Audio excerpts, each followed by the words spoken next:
하나님께서 때때로 당신의 자녀들에게 요구하시는 시간이 있습니다. 기다림의 시간입니다. 하나님께서 우리를 그저 기다리게만 하실 때가 있습니다. 여러분, 그렇기 때문에 때로 우리가 힘들 때가 있습니다. 아무것도 할 수 없는 상태에서 그저 기다리기만 해야 하니까 참 마음이 쉽지 않지요. 더더욱 그 기다림의 시간이 고통의 시간이라면, 말할 수 없는 어려움을 겪는 시간이라면 그 기다림의 시간은 너무나 힘들고 어려운 시간입니다. 그래서 때때로 우리에게 탄식이 터져 나오지 않습니까? 하나님, 도대체 언제까지입니까? 도대체 언제까지 기다려야 됩니까? 도대체 어느 때까지입니까? 우리가 그런 고백을 나도 모르게 하게 될 때가 있지 않습니까? 시편 13장 말씀을 보면 다윗도 그러한 고백을 하는 것을 볼 수가 있지요. 시편 13장 1절이 이렇게 말합니다. 여호와여, 어느 때까지니까 나를 영원히 잊으시나이까? 주의 얼굴을 나에게서 어느 때까지 숨기시겠나이까? 나의 영혼이 번민하고 종일토록 마음에 근심하기를 어느 때까지 하겠습니까? 여러분, 다윗이 얼마나 답답하고 어려운 상황이었으면 하나님 나를 잊어버리셨습니까? 하나님 날 정말 정정 영영 잊으신 것입니까? 도대체 어느 때까지입니까? 이렇게 고백을 했겠습니까? 아마 사도 바울도 그와 같은 심정이었을 것 같습니다. 이런 바울이 전도여행 마치고 예루살렘에 올라갔다가 이제 유대인의 고발로 체포됩니다. 그래서 엄청난 어려움을 겪게 됩니다. 이제 바울을 판결하는 그 판결을 계속 미루니까 유대인들이 바울을 암살하려고 합니다. 천부장이 그 사실을 알고 이제 로마군이 주둔하고 있는 가이사랴로 바울을 보내지요. 총독 앞으로 보내는 것입니다. 여러분, 오늘 말씀을 보니까 이 벨리스 총독에게 바울이 간 것을 보게 됩니다. 여러분, 유대인들이 이 가이사랴까지 쫓아와서 벨리스 총독에게 바울을 고발했습니다. 사회 질서와 안녕을 해롭게 했다. 이가 사회 질서와 안녕을 무너뜨리는 자다라고 고발을 하지요. 벨리스 총독은 그들의 말이 사실이 아니다라는 사실을 누구보다도 잘 알고 있었습니다. 그래서 바울에게 해명할 기회도 주었었어요. 하지만 이 벨릭스가 바울에게 그저 호의적인 것만은 아니었습니다. 그는 중간에서 아주 어정쩡한 태도를 갖고 있었습니다. 천부장이 오면 판결하겠다라는 이유로 차일피일 판결을 미루는 것입니다. 오늘 23절 말씀을 보니까 벨릭스 총독이 바울에게 호의도 베풀더라고요. 그에게 자유를 주고 그를 돕는 사람들, 친지들을 만날 수 있는 그런 은혜도 베풀어 주었습니다. 24절에 보니까 바울이 전하는 복음에 대해서 관심을 보이기도 했습니다. 총독의 아내 드루실라와 함께 바울에게 복음을 듣기도 했습니다. 그런데 그에게 진실한 구도자의 마음은 없었습니다. 26절에 보니까 그가 바울에게 관심을 보인 이유가 뭔가 하면 돈 때문이었습니다. 그는 바울이 대단히 유력한 사람이다, 배경이 있는 사람이다 라고 생각한 것 같습니다. 그래서 바울에게 돈을 받을 심산으로 사실 바울에게 가까이 했던 거예요. 돈 때문에 바울을 계속 불러냈던 것입니다. 그에게 진실한 구도자의 마음은 사실 없었던 것입니다. 문제는 그러는 동안 속절없이 시간을 흘러갔다라는 겁니다. 오늘 우리가 주목해야 될 말씀이 있는데요, 27절에 이태가 지난 후라는 말씀이에요. 2년의 시간이 훅 지나갔다라는 겁니다. 우리가 생각할 땐 그저 지난 것 같아도 여러분, 바울은 얼마나 어려웠겠습니까? 베스도가 이 벨릭스 총독의 후임으로 부임할 때까지 약 2년 동안 벨릭스 총독이 차일피일 판결을 미루면서 바울을 투옥시켜 놓았다라는 거예요. 여러분, 바울에게 이 시간이 얼마나 괴롭고 고통스러운 시간이었겠습니까? 여러분, 가이사랴, 이 로마 군이 주둔하고 있는 그 지역에서 투옥되어 있습니다. 오도 가도 못하는 상황입니다. 열악한 환경입니다. 그의 마음이 얼마나 힘들고 어려웠겠습니까? 아마도 그에게도 하나님 언제까지입니까? 이런 탄식이 터져 나왔을지도 모릅니다. 장장 2년이 넘는 시간 속절없이 기다릴 수밖에 없었다라는 것입니다. 중요한 것은 우리가 기억해야 될 것은 그 답답하고 고통스러운 시간 속에서도 하나님은 일하고 계셨다라는 것입니다. 두 가지 면에서 생각해 볼 수가 있습니다.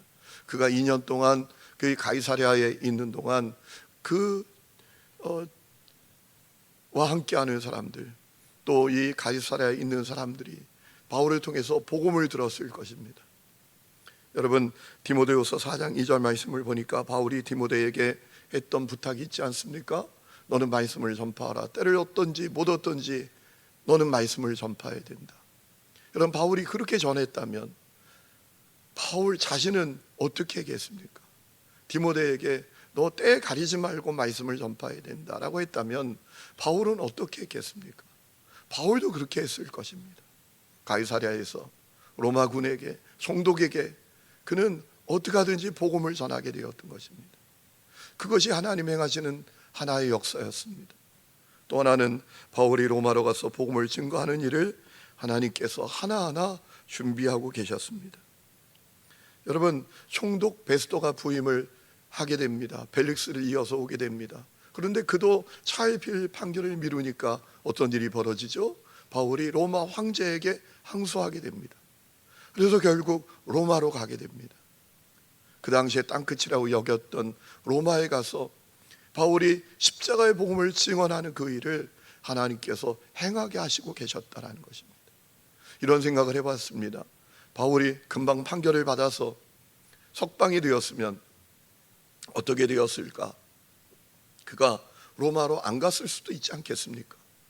그의 또 다른 계획을 가지고 그가 있지 않았겠습니까? 여러분, 하나님께서 바울이 그 당시에 땅끝이라고 여겼던 로마로 가서 십자가의 복음을 증언하는 그 역사를 이루도록 하나님께서 일하고 계셨다라는 것입니다. 여러분, 오늘 이 말씀을 통해서 우리는 중요한 사실을 깨닫게 됩니다. 하나님께서 우리에게 그저 기다리게 하는 시간이 있을 때 절대로 낙심하지 말아야 한다는 것입니다. 하나님께서 그저 우리를 속절없이 기다리게만 하실 때 하나님 그 기다림에 잠잠히 순종해야 한다는 것입니다. 절대로 조급하게 굴고 흔들리거나 요동하지 말아야 한다는 것입니다. 하나님의 시간표를 철저하게 신뢰해야 한다는 것입니다.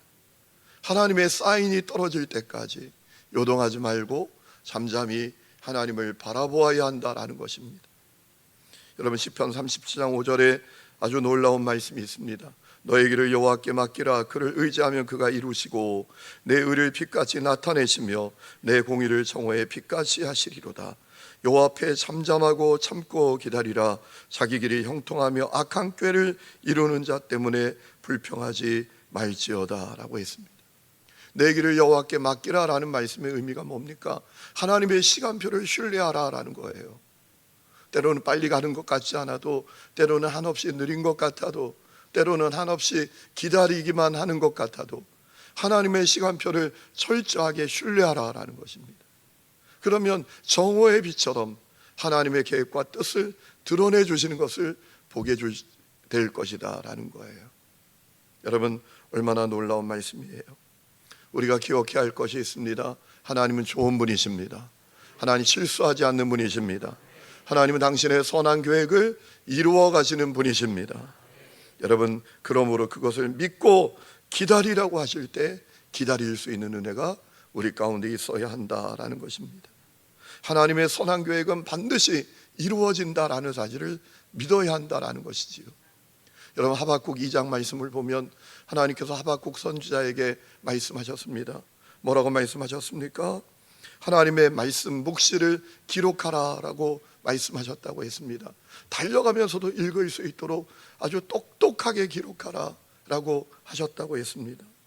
그리고 이어서 말씀하셨다고 했습니다. 하나님의 말씀은 정한 때가 되어야 이루어진다. 그러므로 그 때를 기다려라. 늦는 것 같아도 늦지 않는다 라고 말씀하셨다라는 거예요. 하나님 좋은 분이시고 그분의 선하고 아름다운 계획은 반드시 실현이 된다, 이 사실을 믿기를 원하셨다라는 거예요. 오늘 여러분에게 그 은혜가 있기를 주의 이름으로 축원합니다. 오늘 여러분 가운데 가이사랴의 시간을 보내는 분들이 계신가요? 바울이 가이사랴에서 2년이 넘는 시간 동안 옴짝달싹하지 못하고 그저 갇혀 있었던 그 시간을 보내는 분들이 계십니까? 여러분, 그럼에도 불구하고 끝까지 하나님을 신뢰할 수 있기를 주의 이름으로 축원합니다. 언제까지 기다려야 되는가? 답답할 수 있어요.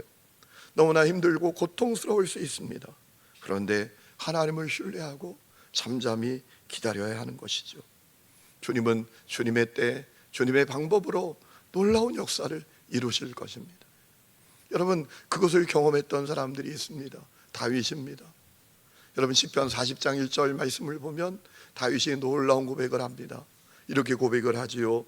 내가 여호와를 기다리고 기다렸더니 귀를 기울이사 나의 부르짖음을 들으셨도다. 내가 하나님을 기다리고 기다렸다. 그저 기다린 정도가 아닙니다. 기다리고 기다렸다. 그랬더니 하나님께서 들으셨다. 하나님이 일하셨다. 응답하셨다 라는 거예요. 그리고 이어서 고백하죠. 나를 기가 막힐 웅덩이와 수렁에서 끌어올리시고 내 발을 반석에 두사 내 걸음을 견고하게 하셨도다. 새 노래 곧 우리 하나님께 올릴 찬송을 내입에 두셨으니 많은 사람이 보고 두려워하여 여호와를 의지하리로다. 여호와를 의지하고 교만한 자와 거짓에 치우치는 자를 돌아보지 않는 사람은 복이 있도다 라고 했습니다. 여러분, 다윗이 놀라운 간증 아닙니까? 내게 기다림의 시간이 있었다라는 거예요. 한없이 기다려야 됐다라는 거예요. 그런데 그저 기다리기만 한 것이 아니지요. 기도했다라는 겁니다. 귀를 기울이셨다. 기다리면서 기도했다라는 것이지요. 그랬더니 자기를 기가 막힐 웅덩이와 수렁에서 끌어올려 주셨다. 사람들이 볼 때는 다윗이 기가 막힌 웅덩이에 빠졌어요. 자, 저 다윗 끝났어. 저는 완전히 망했어. 저 인생은 이제 없는 거야 라고 생각되는 상황이었다라는 거예요. 자기가 생각해봐도 내 상황이 기가 막힐 웅덩이에요. 기가 막힐 수렁입니다.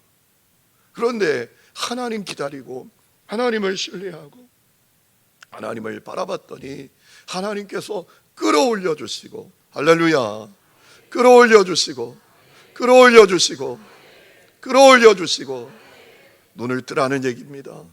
끌어올려 주시고 끌어올려 주시고, 놀라운 간증이에요. 그리고 내 입에 새 노래를 주셨다고, 신곡을 주셨다라는 게 아닙니다. 전에 불러보지 못했던 노래, 똑같은 노래인데 전에 불러보지 못했던 마음으로 부르는 승리의 노래, 기쁨의 노래 부르게 하셨다라는 거예요. 여러분, 다윗이 그 간증을 하고 있지 않습니까? 성경을 보면 기다리는 사람들이 얼마나 많습니까? 다윗이 사무엘에게 기름 부음을 받고 장장 12년 동안 기다려 왕이 됩니다. 요셉은 17살 때 꿈을 꾸고 장장 13년을 기다려 그 꿈이 실현되는 것을 보지 않았습니까?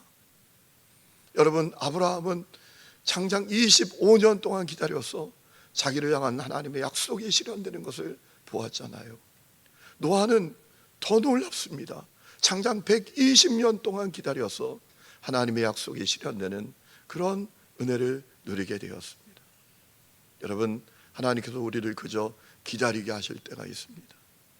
여러분, 그때 우리가 요동하지 말아야 돼요. 하나님의 시간표를 신뢰해야 합니다. 나는 답답해도 하나님 답답하지 않으세요. 하나님은 내가 알지 못하는 당신의 놀라운 계획을 이루고 계신다라는 겁니다. 여러분에게 이 믿음이 있기를 축원합니다. 그리하여 믿음으로 기다리며 끝까지 승리하는 복된 성도들이 다 되시기를 주님의 이름으로 축원합니다.